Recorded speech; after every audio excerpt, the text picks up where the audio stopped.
സാവൂൾ അപ്പോഴും കർത്താവിൻ്റെ ശിഷ്യരുടെ നേരെ വധഭീഷണി ഉയർത്തിക്കൊണ്ടിരുന്നു.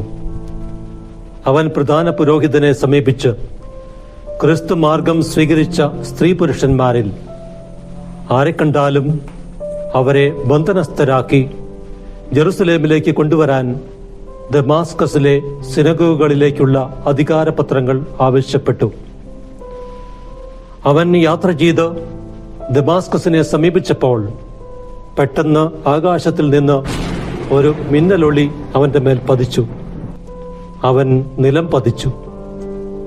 ഒരു സ്വരം തന്നോട് ഇങ്ങനെ ചോദിക്കുന്നത് കേട്ടു: സാവൂൾ, സാവൂൾ, നീ എന്തിന് എന്നെ പീഡിപ്പിക്കുന്നു?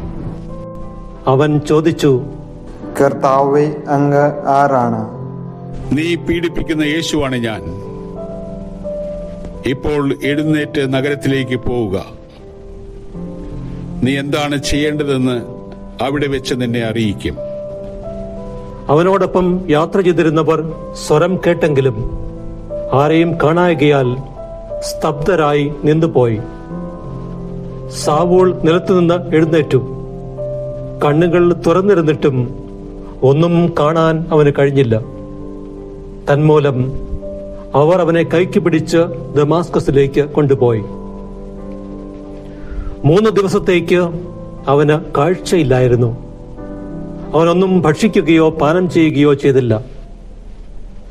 അനനിയാസ് എന്നു പേരായ ഒരു ശിഷ്യൻ ദമാസ്കസിലുണ്ടായിരുന്നു. ദർശനത്തിൽ കർത്താവ് അവനെ വിളിച്ചു: അനനിയാസ്. അവൻ വിളി കേട്ടു: കർത്താവേ, ഇതാ ഞാൻ.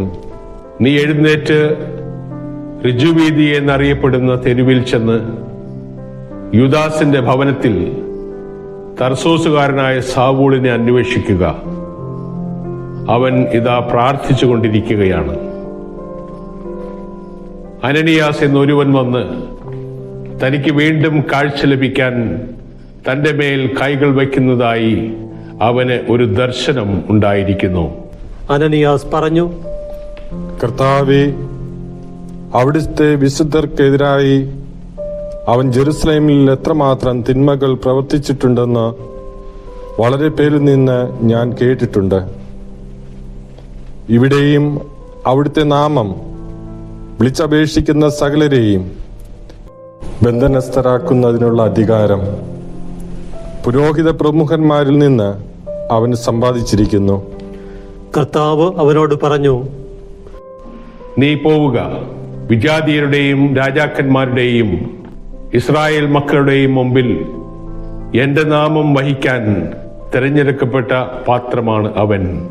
എന്റെ നാമത്തെ പ്രതി അവൻ എത്രമാത്രം സഹിക്കേണ്ടി വരുമെന്ന് അവന് ഞാൻ കാണിച്ചു കൊടുക്കും.